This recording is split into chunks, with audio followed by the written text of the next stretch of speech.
Recent టైమ్స్లో అబ్బాయిలకి పెళ్ళిళ్ళు అవ్వడమే చాలా కష్టంగా అయిపోతుందని చెప్పి విన్నాను. ఎందుకంటే అమ్మాయిల రిక్వైర్మెంట్స్ చాలా హెవీ ఉన్నాయంట. అంటే వాళ్ళకి 20-30 lakhs ప్యాకేజ్ ఉండాలంట, సొంత ఇల్లు ఉండాలంట, కారు ఉండాలంట, వెనక ఆస్తులు ఉండాలంట. బట్ అబ్బాయి ఏజ్ మాత్రం 30 బిలోనే ఉండాలంట. ఎలా పాసిబుల్ అది? నేను అందరు అమ్మాయిలు అనట్లేదు.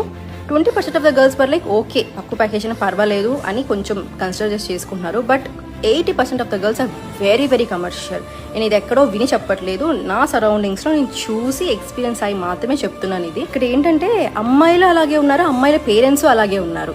అమ్మాయిలు హై స్టాండర్డ్స్ ఉంటే పేరెంట్స్ హ్యావ్ టు ఎడ్యుకేట్. అలా కాదమ్మా, ఒకవేళ అబ్బాయి ప్యాకేజ్ తక్కువైనా మంచి ఫ్యామిలీ, అబ్బాయిని కేరింగ్గా చూసుకునే ఒక ఫ్యామిలీకి మేము ఇస్తున్నాము అని చెప్పి మీరు ఎడ్యుకేట్ చేయండి. ఒకవేళ పేరెంట్స్ కానీ ఎక్కువ కమర్షియల్ ఉంటే అమ్మాయిని మీరు ఎడ్యుకేట్ చేయండి. బయట సిచ్యువేషన్స్ బాగాలేవు, ఎలాంటి వాళ్ళు వస్తారు మాకు తెలియదు, ఈ అబ్బాయి అయితే నాకు పర్ఫెక్ట్ అనిపిస్తున్నాడు, కొంచెం తక్కువ ప్యాకేజ్ అయినా కానీ రేపు ఫ్యూచర్లో గ్రో అవుతాడని చెప్పి చేసుకుంటే బాగుంటుంది.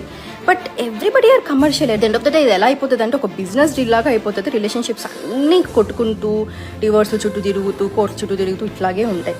నేను ప్రతి ఒక్కరికి చెప్పేది ఒక్కటే అండి, ఏంటంటే అమ్మాయిలకి అబ్బాయిలకి ఎవరికైనా చెప్పేది ఒకటే ఏంటంటే, ఇప్పటి వరకు మీరు లైఫ్లో ఎన్ని డెసిషన్స్ తీసుకున్నా, ఎంత మంచి స్టేజ్లో ఉన్నా, మీరు ఎంత పెద్ద కాలేజ్లో చదివినా, ఎంత పెద్ద స్కూల్లో చదివినా, ఎంత మంచి మార్కులు వచ్చి మంచి పొజిషన్లో ఉండి ఇప్పుడు మీరు లక్షలు సంపాదిస్తున్నా కూడా ఏ లైఫ్ పార్ట్నర్ని మనం సెలెక్ట్ చేసుకుంటున్నాం, ఎటువంటి లైఫ్ పార్ట్నర్ మన లైఫ్లోకి వస్తున్నాడు అనేది చాలా చాలా పెద్ద డెసిషన్. ఇది మీరు ఎప్పుడైతే అర్థం చేసుకుంటారో అప్పుడు లైఫ్ బికమ్స్ సో బ్యూటిఫుల్.